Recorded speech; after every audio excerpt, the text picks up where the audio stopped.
역사의 물결이 전적으로 뒤바뀌어지는 엄청난 사건이 일어났습니다. 예루살렘에 우리가 상상하지 못했던 일이 일어난 게 분명합니다. 갈릴리에서 고기나 잡아 먹고 살던 촌부들이 역사의 무대에 등장을 하고, 그리고 역사의 흐름을 뒤바꾸어 놓는 주인공들이 되었습니다. 저들에게 어떤 자격이나 능력이 있었던 것은 결코 아닙니다. 그들은 나약한 사람들이었습니다. 비겁자들이었습니다. 3년이나 따라다니고 교훈을 받았던 스승을 부인하고 외면하고 도망갔던 사람들입니다. 자기의 어떤 일신상의 불이익이 찾아올까봐 예수님의 어떤 그런 제자라고 하는 게 드러나는 걸 꺼려했던 사람들이었습니다. 그러던 그들에게 어떤 변화가 찾아왔습니다. 이전에 그들에게서 볼 수 없던 용기가, 이전에 그들에게서 볼 수 없었던 언변이, 이전에 그들에게서 볼 수 없었던 능력이 나타나기 시작을 했습니다. 그들이 이렇게 엄청난 역사 속에서 사람 앞에 나와 자진해서 소리를 지르고 예수를 증거하는 삶을 살았습니다. 사도행전 4장 19절에서 그들이 소리를 지르기를 하나님 앞에서 너희의 말을 듣는 것이 하나님의 말씀을 듣는 것보다 옳은가 판단해 보라고. 예수님의 대속의 죽으심과 부활을 그들은 목이 터져라 외쳤습니다. 예루살렘에서, 온 유대에서, 사마리아에서, 그리고 아시아와 저 구라파까지 가서 그들은 목 놓아 외쳤습니다. 하나밖에 없는 그들의 생명을 우리 십자가의 복음을 전하면서 대속의 죽음을, 순교의 자리에까지 그들의 목을 내어놓았습니다. 저들의 변화된 모습과 외치는 소리 앞에 그들의 변화된 삶 때문에 세계가 소란해지기 시작을 했습니다. 그들은 무력으로 호령하던 대로마 제국을 향해서 하나님의 사랑을 외치며 도전해 나갔습니다. 그것은 마치 달걀로 거대한 바위를 때리는 것과 같았습니다.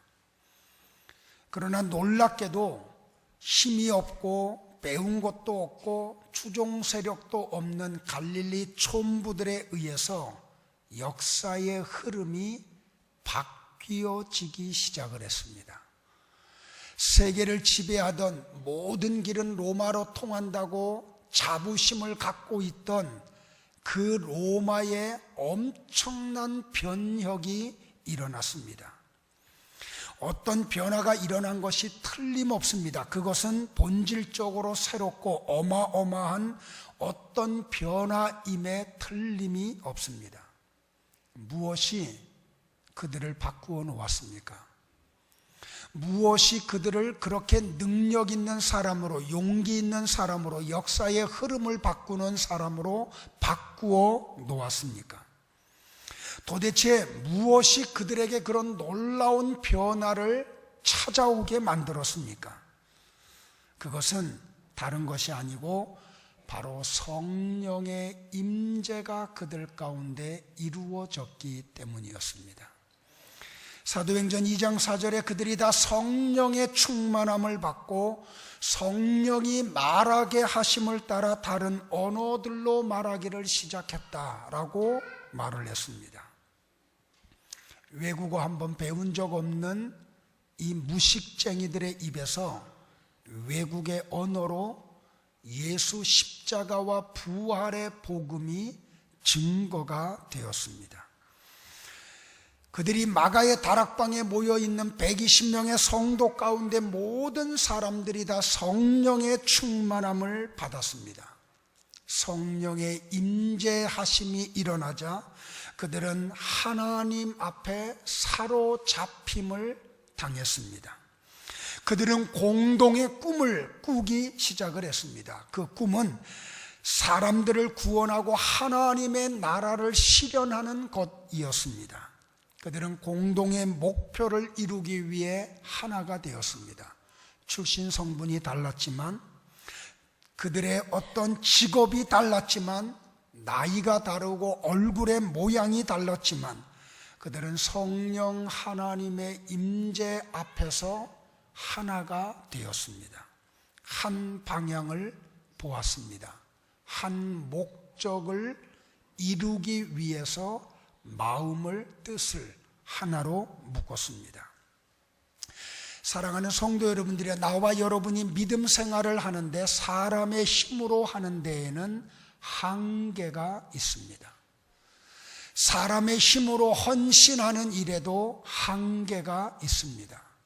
그러나 성령 하나님의 임재가 이루어지면 우리의 신앙의 세계 속에 엄청난 변화가 나타납니다. 성령 하나님의 임재가 이루어질 때 우리가 할 수 없는 헌신의 세계를 향하여 나를 몰아갈 수가 있습니다. 사도행전 1장 4절에서 예수님은 제자들에게 이토록 당부했습니다. 예루살렘을 떠나지 말고 내게서 들은 바 아버지께서 약속하신 것을 기다리라 라는 주님의 말씀을 들었습니다. 그들은 하나님의 약속하신 성령의 임재가 이루어질 때까지 예루살렘을 떠날 수가 없었습니다. 그리고 성령의 임재가 이루어질 때까지 기다릴 수밖에 없었습니다. 예수님은 사도행전 1장 5절에서 제자들에게 재차 말씀을 하십니다. 요한은 물로 세례를 베풀었으나 너희는 몇 날이 못되어 성령으로 세례를 받으리라. 너희들은 몇 날이 못되어 성령을 받으리라. 사랑하는 성도 여러분들이요, 저 초대교회 성도들에게 성령의 임재가 이루어졌을 때 그들은 세상의 낙을 포기했습니다. 그들에게 성령의 임재가 이루어질 때 그들은 하나님의 나라의 실현을 위해서 꿈을 꾸기 시작을 했습니다. 그들의 시간을, 그들의 몸을, 그들의 정성을 하나님 앞에 송두리째 드렸습니다. 아니, 하나밖에 없는 생명까지도 주님에게 바쳤습니다. 우리 주님이 누차 이야기합니다. 사도행전 1장 8절에 오직 성령이 너희에게 임하시면 예루살렘과 온 유대와 사마리아와 땅끝까지 이르러 내 증인이 되리라 하시니라. 사랑하는 성도 여러분들이요, 그렇다면 오늘 나와 여러분에게 필요한 것이 있다고 하면 그것은 돈이 아닙니다. 그것은 건강도 아닙니다. 그것은 지식도 아닙니다. 오늘 구원받은 하나님의 사람들이 이 시간에 간절히 소원하고 내게 이루어지기를 원해야 될 것이 있다고 하면 그것은 바로 성령 하나님의 임재하심입니다. 신앙의 연조를 자랑할 게 아니고, 내가 가지고 있는 직분을 자랑할 게 아니고, 내가 얼만큼 나이를 먹었느냐를 자랑할 게 아니고, 사회적 신분이 어떠냐를 자랑할 게 아니고, 오늘 나와 여러분이 사모하고 나와 여러분에게 이루어지기를 소원해야 될 것이 있다고 하면 바로 성령 하나님의 임재하심입니다. 예배 시간에 감격이 없는 분이 있다고 하면, 기도의 자리를 사모하는 마음이 일어나지 않는다고 하면, 왠지 모르게 세상에 가면은 크리스찬의 냄새를 풍기지 못하는 분이 계시다고 하면, 오늘 그분에게 필요한 것이 있다고 하면 바로 성령 하나님의 임재하심이십니다. 사랑하는 성도 여러분들이요, 오늘 나와 여러분에게 정말로 있어야 할 것이 있다고 하면 그것은 바로 성령의 충만함이심을 믿으시기를 바랍니다.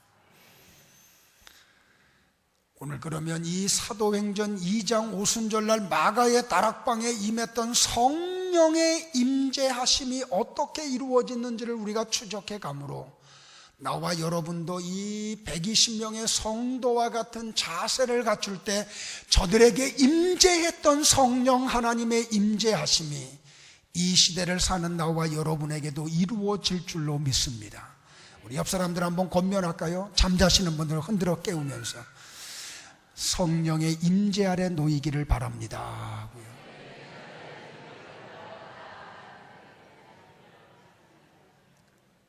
엉덩이를요 의자 뒤에다 탁 붙이세요. 빨리요 움직이세요. 그리고 어깨 쭉 펴시고요. 그리고 정말로 졸음이 오는 분들이 계시면 양복 벗어도 괜찮아요. 벗어서 옆에 가만히 놓고 그리고 집중을 하시기를 바라요. 오늘 사단은 나와 여러분이 성령의 임재 속에 들어가는 걸 싫어해요. 사단은 나와 여러분이 성령의 충만함을 유지하는 것을 싫어해요. 그래서 어떻게든지 이 말씀 못 들게 하려고 사단이 역사를 할 거예요. 그래서 옆에 앉아 계신 가족들이 앉아 계시면 가끔 옆에 보세요. 입신 들어가는지. 그래가지고 볼펜을 힘을 빼가지고 넓적다리 쿡쿡 한 번씩 찔러세요. 왜냐하면 오늘 사단이 방해할 거예요. 왜냐하면 여러분들이 성령의 임재 속에 들어가서 하나님의 영으로 가득 차가지고 주님 앞에 헌신하는 걸 사탄이 싫어하기 때문에 그래요. 속지 마세요. 옆 사람들하고 한 번만 더요. 성령의 임재 속에 들어가기를 바랍니다. 자, 어떻게 했나요? 2장 1절을 다 같이 한번 합독하기를 바랍니다. 같이요. 이 목소리를 내세요. 시작. 오순절 날이 이미 이름에 그들이 다 같이 어디에 모였다고요? 한 곳에 모였더니 라고 말을 해요. 이 한 곳에 모였던 이들이 누군가요? 사도행전 1장 13절, 14절, 15절에 보니까 가룟 유다를 제외한 예수님의 11 제자, 그리고 새로 제자가 된 마띠아, 예수의 어머니 마리아, 그리고 여자들, 그리고 120명의 성도들이 한 곳에 모였습니다. 어떻게 모였나요? 마음을 하나로 묶어서 모였어요. 그들은 한 가지 소원을 가지고 모였어요. 공통의 꿈을 가지고 모였어요.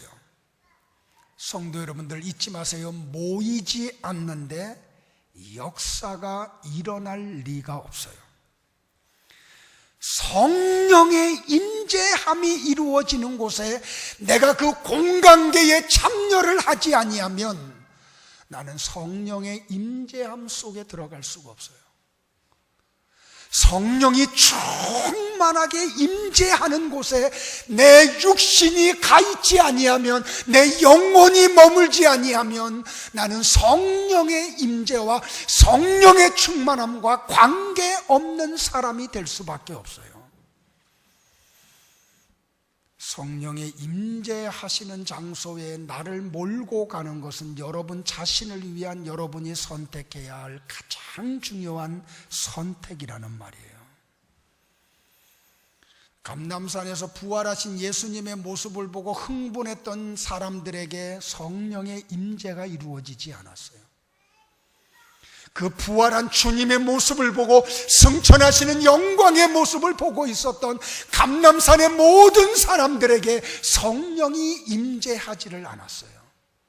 성령의 임재함을 사모하고 성령의 충만함 속에 놓이기를 원하고, 그래서 마가 요한의 다락방에 모여서 말씀 듣고 기도하던 120명의 성도들에게 성령 하나님의 임재가 이루어졌음을 깨닫기를 주의 이름으로 축원해요. 그러므로 우리는 탁월하게 해야 될 게 뭔고하니 하나님의 영의 임재가 이루어지는 곳을 사모해야 돼요. 그리고 나를 자꾸 글로 몰고 가야지 돼요. 성도가 공예배를 사모해야 되는 이유가 바로 거기에 있어요. 새벽 제단을 사모하고 금요기도회를 사모하고 수요예배를 사모하고 셀 양육 가정 속에 나를 몰고 가서 그 모임 속에 들어가고 셀 속에 들어가야 될 이유가 왜 그런 거 아니? 그 자리에 성령의 임재가 이루어질 때 내가 그곳에 없으면 어떤 일이 벌어져요? 나는 성령 하나님과 관계없는 사람이 되고 말아요. 가이사랴에 있는 고넬료의 가정에 성령 하나님의 임재가 이루어져요. 가이사랴에 있는 사람들에게 성령의 임재가 이루어지지 않았어요.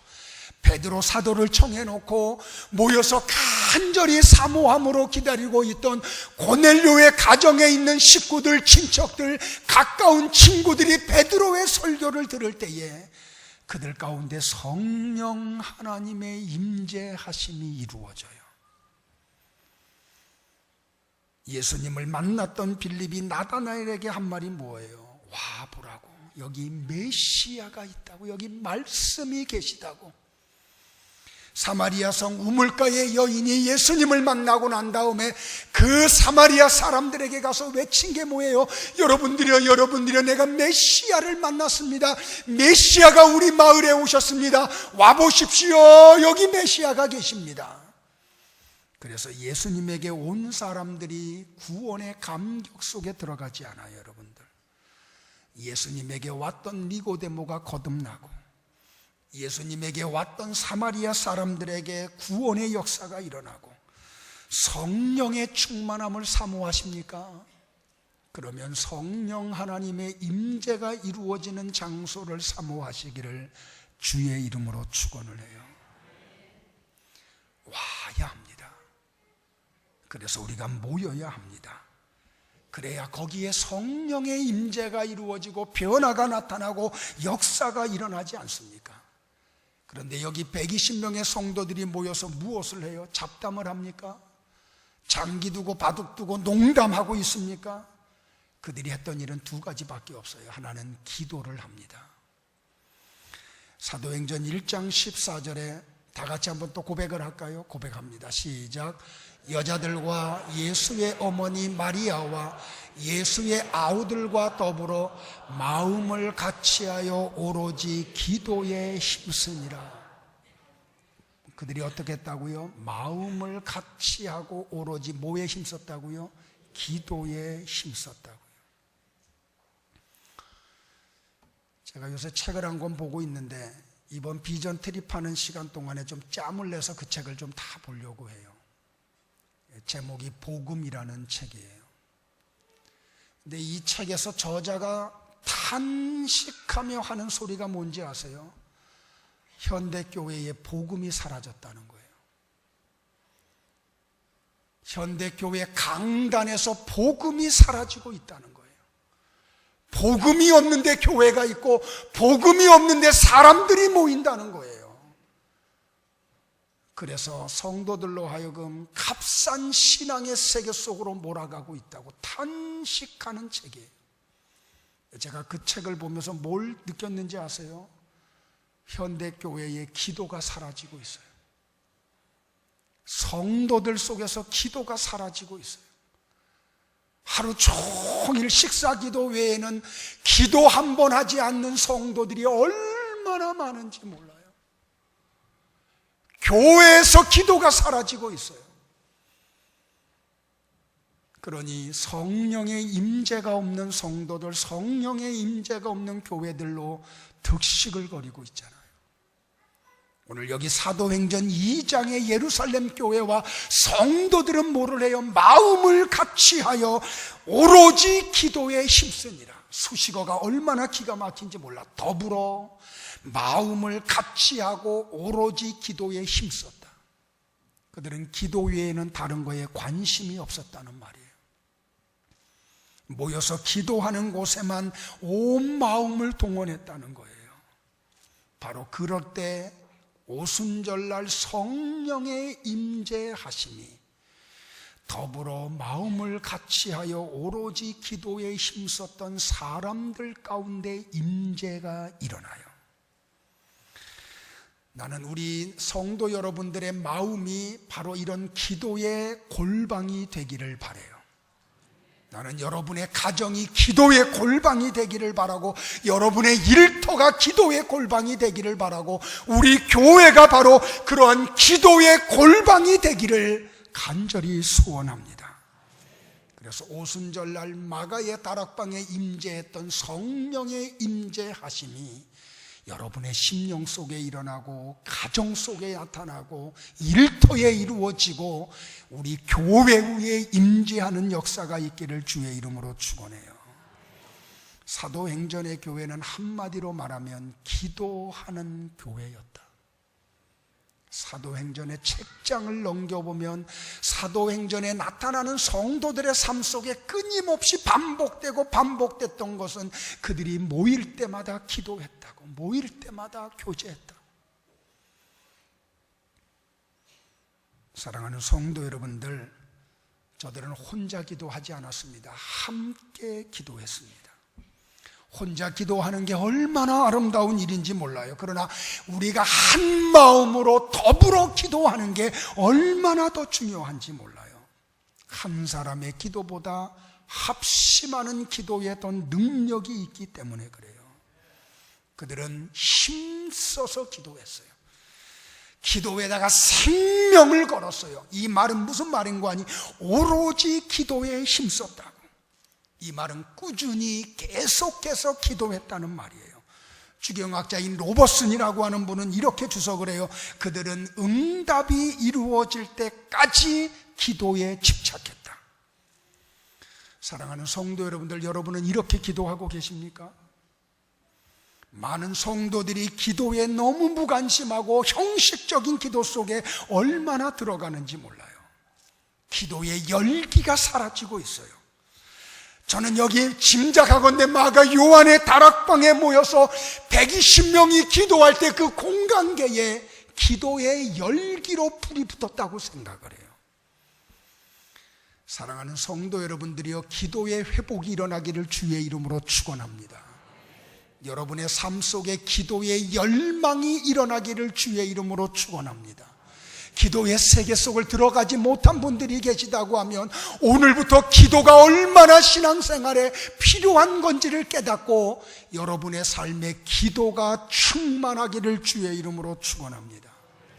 어떤 분이 이런 이야기예요. 신앙생활은 기도생활이다. 기도 없이 신앙생활을 성공할 수가 없다. 기도 없이 하나님의 뜻을 알 수 없고, 기도 없이 하나님의 뜻을 발견할 수 없고, 기도 없이 하나님의 뜻을 이루어 갈 수가 없다. 미국의 16대 대통령이었던 아브라함 링컨 대통령은 하루의 시간 가운데 기도하는 시간이 얼마나 많았는지 모른대요. 주변에 있던 많은 참모들이 그 모습을 보고 한 비판적인 사람이 와가지고 아브라함 링컨한테 이렇게 이야기를 했대요. 당신은 기도하는 시간을 너무 많이 할애하고 있습니다. 그 시간은 낭비하는 시간입니다. 왜 이렇게 시간을 낭비합니까? 그때에 링컨이 그분에게 이런 답변을 했대요. 만약 내가 나 자신보다 더욱 위대하고 능력 많은 분의 도움이 없이도 내가 이 나라를 통치할 수 있다고 하면 나는 세상에서 가장 어리석은 사람이 될 것이라고. 그리고 그는 기도하는 시간을 잃어버리지 않았대요. 여기 사도행전 2장에 나오는 성도들이 어떻게 기도해요? 마음을 같이 해서 기도했어요. 이 말은 호모 디마논이라는 단어인데 한 가지 목적을 위하여 그들이 하나가 되었다는 뜻이에요. 저들은 성령의 임재만을 기대했어요. 성령 하나님의 충만하심 속에 젖어지는 소망만 가지고 있었어요. 그래서 그들은 그 어떤 기도도 하지 않고 보혜사 성령님이여 임재하여 주옵소서, 성령 하나님이여 나를 지배하여 주옵소서, 다른 기도 하나도 없어요. 성령의 임재만을 위해서 기도를 해요. 마침내 4장 1장 4절과 5절에 보세요. 사도와 함께 모이사 그들에게 분부하여 이르시되 예루살렘을 떠나지 말고 내게서 들은 바 아버지께서 약속하신 것을 기다리라. 요한은 물로 세례를 베풀었으나, 따라합시다, 너희는 몇 날이 못돼요? 성령으로 세례를 받으리라.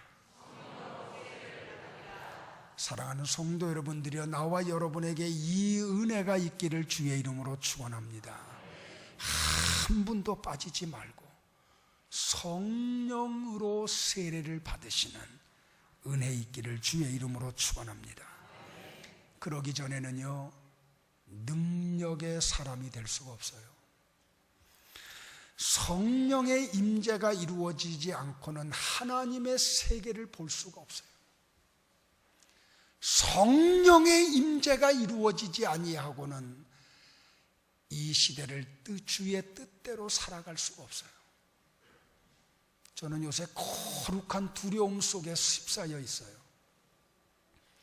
말씀 속으로 더 깊이 들어가면 들어갈수록, 하나님과의 교제가 더 깊어지면 깊어질수록 얼마나 두렵고 떨리는지 몰라. 내가 이렇게 하다가 하나님 앞에 갔을 때 정말 하나님이 나를 인정하실까? 백보자 심판대 앞에 섰을 때 하나님이 나를 정말로 칭찬하실까? 그래서 막 두려워요. 그래서 막 보는 것도 조심스럽게 보려고 하고, 듣는 것도 조심해 들으려고 하고, 말하는 것도 얼마나 조심스러운지 몰라요.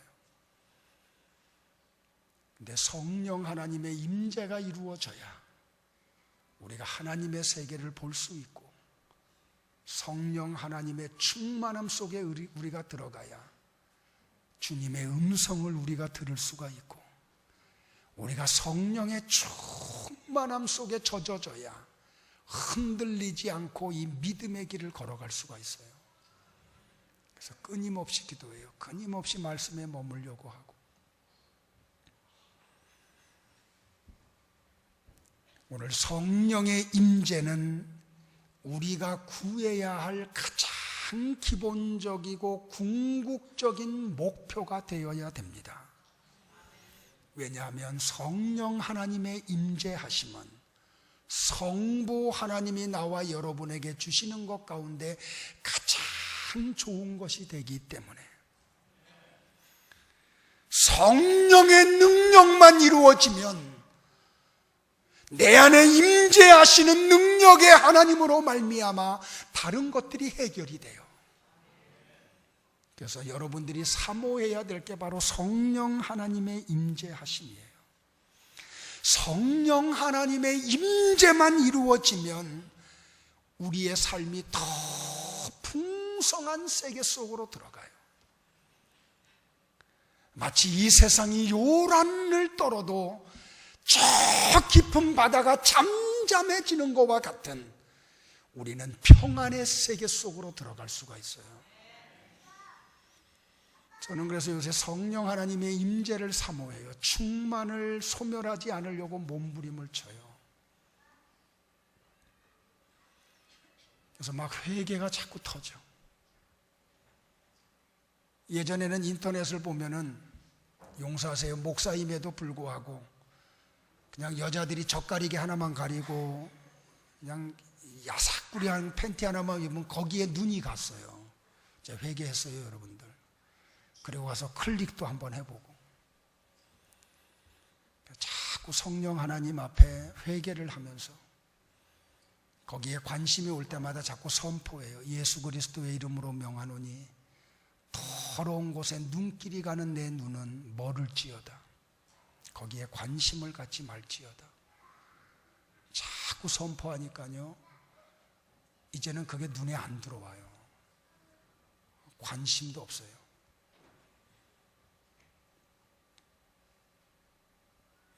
지난 화요일 날 우리 이효준 목사님 내외분하고 우리 내외가 같이 식사를 했어요, 점심을요. 그리고 식당에서 좀 긴 시간 대화를 나누면서 제가 대화 말미에 그런 부탁을 했어요. 목사님, 나를 위해서 좀 기도해 주십시오. 목사님이 간절히 나를 위해서 기도해 줘요. 그 기도를 다 제가 아멘으로 화답을 하고 끝나고 났더니 목사님이 이제는 내게 기도 부탁을 해요. 또 제가 또 목사님을 위해서 간절히 기도했어요. 그리고 나와서 사모님들을 기다리는데 너무 오지 않아가지고 산책을 하다가 그 마두동에 그 농협 그 단지 내 상가 있는 쪽에 그 농협 바로 앞에 포장마차가 하나 있는데 호떡 가게가 있어요. 그래서 목사가 둘이 들어갔어요. 호떡 700원짜리 2개씩 사 먹고 한참 이렇게 대화를 나누는 가운데 포장마차 뒤에를 보니까 달력이 하나 있는데 교회 달력이에요. 백석교회라고. 그래서 교회 다니세요? 그랬더니 다니신대요. 그래서 제가 물어봤어요. 집사님이세요? 권사님이세요? 그랬더니 대답을 안 하고 씩 하고 웃어요. 그 목사가 눈치가 빨라야 되는, 권사님이시거든요. 그러니까 높은 쪽으로 얘기해야 되니까. 그랬더니 대답도 안 하고 또 씩 웃어요. 그러니까 한참 대화를 나누는데 그 본인이 나가는 교회의 목사님 이름을 이야기하시면서 아시네요. 보니까 같은 교단이고 같은 노회 목사님이에요. 잘 안다고. 그 목사님이 이런 분 아니냐고 맞대요. 그러더니 대뜸 나한테 물어봐요. 우리 담임 목사님 어떻게 생각하세요? 이거 곤란한 질문이에요. 그래서 제가 예전 같았으면은 아마 장점도 얘기하고 단점도 얘기하고 그 전 같았으면은 단점을 많이 얘기했을 거예요. 근데 제가 어떻게 감히 판단을 해요? 그래서 이렇게 얘기했어요. 내가 하나님이 아닌데 어떻게 목사님을 내가 판단을 합니까? 그리고 조금 있다가 있는데 이분이 자기 신분을 공개해요. 우리 담임 목사님이 내 남편이라고.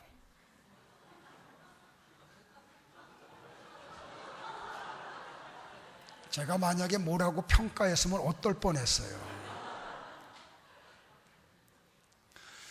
성령의 임재 속에 들어가니까 내 모습밖에 안 보여요. 하나님 앞에서 내가 얼마나 부족한 사람인가. 내가 성령의 충만함 속에 들어가니까 다른 사람들을 판단할 자격이 없음이 발견이 돼요. 사랑하는 성도 여러분들, 성령의 임재가 이루어지면 육의 문제를 초월할 수가 있어요. 성령의 임재 속에 들어가면 우리가 이 세상의 것 때문에 흔들리지 않아요. 본인이 있어서 참 죄송한데 우리 사역진 집사님이 지금 여기 계세요. 의사의 그 진단대로 이야기하면 저분 지금 이 자리에 앉아 있으면 안 돼요. 다리에 힘이 다 빠져가지고 침대에 누워 있어야 되고 몰골은 흉악해져가지고 지금 말도 못해야 돼요. 제가 하루에 한 번씩 지금 통화를 하려고 몸부림을 쳐요. 그리고 꼭 체크를 해요. 그리고 같이 또 영적인 것 점검을 해요. 제가 사집사님을 위해서 지금 중보를 하면서 딱 한 가지 기도 제목이 뭐냐면 낫게 해달라는 기도 안 해요. 저요. 하나님 우리 집사님에게 성령의 임재를 허락하여 주옵소서.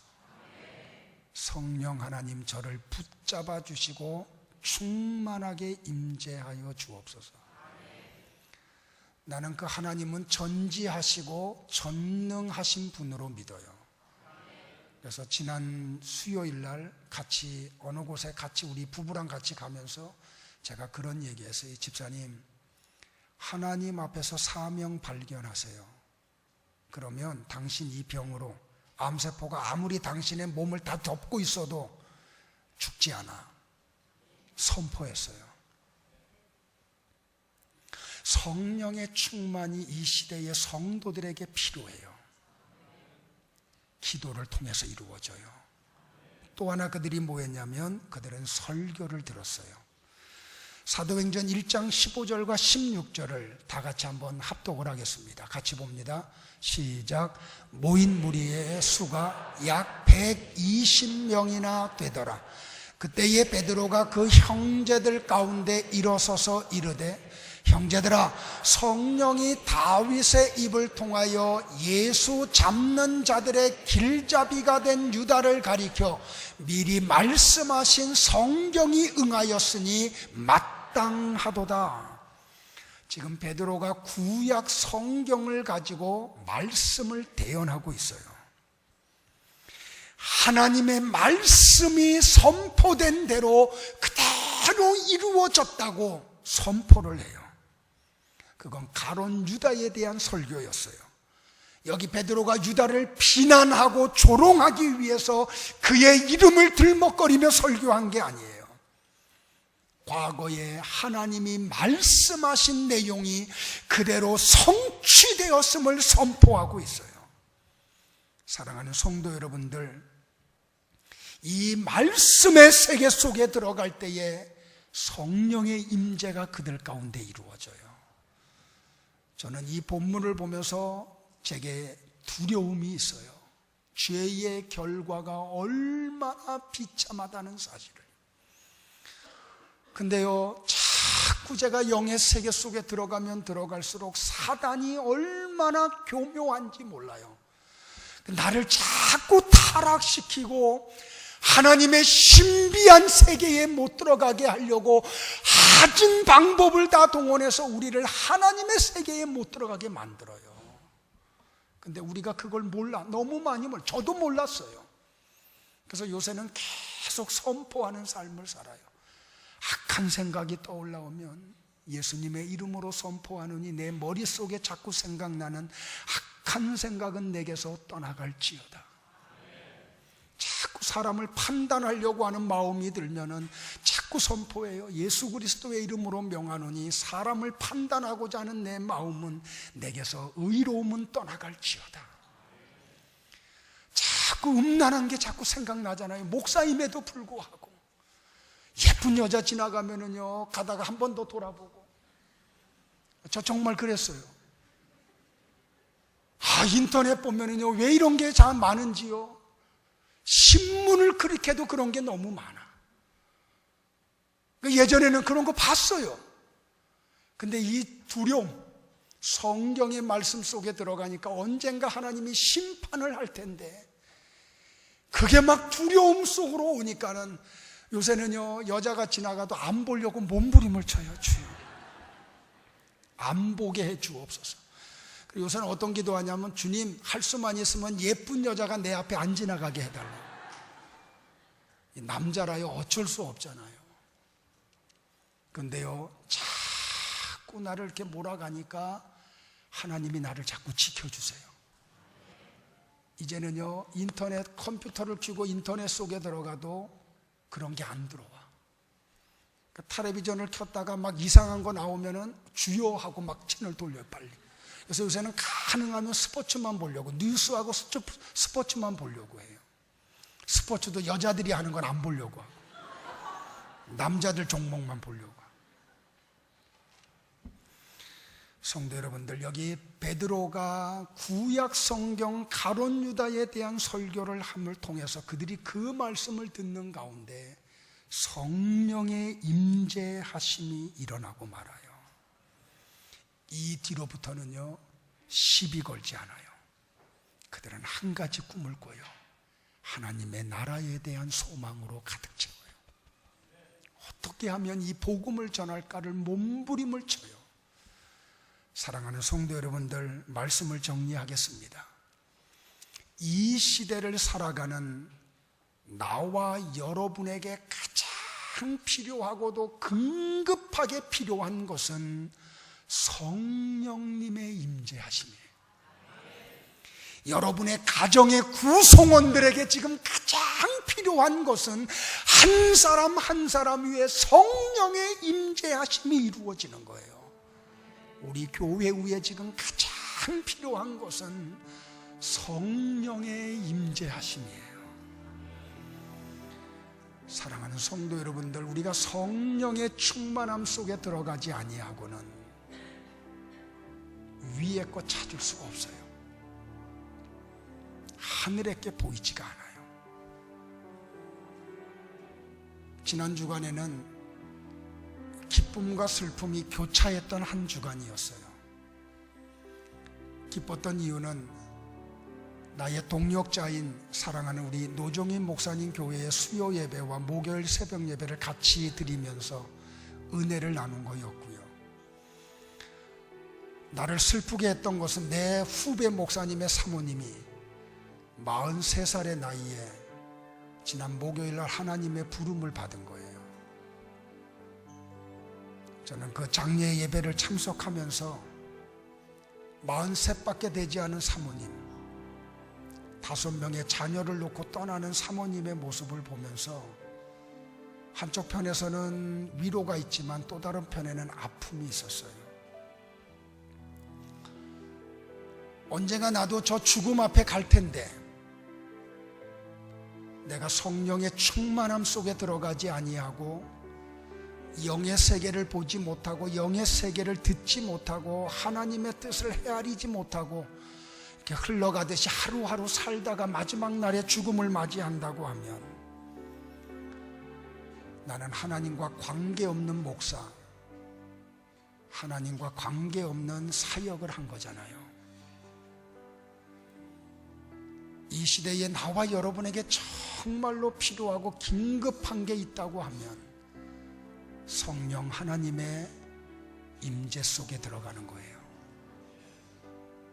그러지 않고는 우리의 신앙생활은 껍데기에 불과하지 않아요. 그리고 내가 걸어가는 길을 하나님이 인정하지도 않을 거예요. 사단이 자꾸 우리에게 속삭여요. 괜찮다고, 그래도 괜찮다고, 너 지금 잘하고 있다고. 속지 마시기를 바라요. 제가 요새 계속해서 새벽에 도전하는 게 뭐냐면 힘 빼기 하자는 거예요. 하나님 앞에서 힘 빼기 하자. 내 직분을 가지고 힘주지 말고, 내 신앙의 경륜을 가지고 힘주지 말고, 나의 어떤 하는 일을 통해서 힘주지 말고 힘 빼자. 그래서 내 안에 계신 하나님으로 일하시게 하자. 그게 가능한 건 성령이 충만해야 가능해요. 마리아가 성령이 충만함을 통해서 메시아를 그의 몸에다 잉태를 해요. 성령의 충만함으로 내가 잉태하신 분이 하나님이라는 사실을 그가 알아요. 엘리사벳이 세례 요한을 잉태하고 마리아를 만날 때 마리아의 품에 계신 분이 바로 메시아임을 그가 알아요. 더 놀라운 사실은 엘리사벳의 태중에 있던 세례 요한이 성령이 충만해가지고 마리아의 몸속에 있는 예수님이 올 때 그 안에서 너무 기뻐서 태중에서 막 뛰어놀아요. 사도 바울이 성령이 충만할 때 복음 하나 들고 아시아를 구라파를 뛰어다니면서 복음을 증거하고 교회를 세워요. 그 모습을 보았던 마틴 루터가 몇천 년 뒤에 고백을 하기를 뭐라고 말하는 거 아니? 바울은 미친 개처럼 뛰어다니며 복음을 전했다고. 무엇이 바울로 하여금 그렇게 만들었습니까? 성령의 충만함이었어요. 성령의 충만함 속에 있었던 존 낙스는 이런 고백을 해요. 하나님, 나에게 스코틀랜드를 주십시오. 아니면 내게 죽음을 주십시오. 성령이 충만했던 존 웨슬레는 말하기를 전 세계는 나의 교구다라고 외치고 복음 전하러 뛰어다녀요. 성령의 충만함 속에 있었던 최건능 목사님은 누구를 만나든지 예수 천당 불신 지옥을 외쳤다 그래요.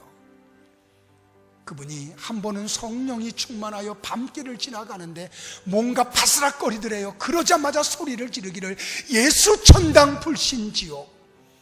그리고 나서 봤더니 들짐승이 지나가더래요.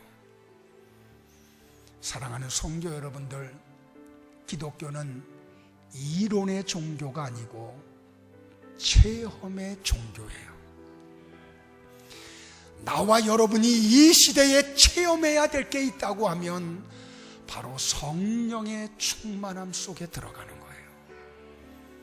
부활하신 예수님이 골방에서 두려워 떠는 제자들을 만날 때에 숨을 내쉬며 하신 말씀이 뭔고 하니, 얘들아 성령을 받으라. 승천하시기 직전에 감람산에서 제자들에게 당부하기를 뭐라고 당부하는 거니?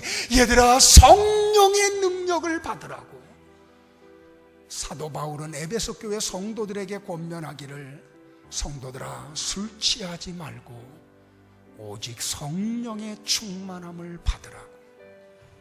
사랑하는 성도 여러분들, 오늘 제가 설교하는 내용이 도대체 무슨 말인지 모르는 분들이 계시면 오늘 찬양 후에 기도할 때 이렇게 기도하세요. 하나님, 솔직하게 고백합니다. 오늘 목사님이 저렇게 소리 지르는 성령의 임재와 성령의 충만이 뭔지 난 정말 모릅니다. 그러나 하나님, 목사님이 저렇게 외치는 걸 보니 그게 내게 필요한 걸로 인식이 됩니다. 이 시간에 내게 성령의 임재를 허락해 달라고. 혹시 신앙생활이 오래되고 과거에 성령의 충만함을 소멸한 분들이 계시다고 하면 오늘 이 시간 찬양 후에 이렇게 기도하세요. 하나님, 내가 성령의 충만을 소멸하고 껍데기 신앙생활하고 있습니다. 이 시간에 다시 한번 성령의 충만을 내게 허락하여 주시어서 주님과 교통하며 영적 생활하도록 도와달라고 기도하는 이 시간 되기를 바랍니다.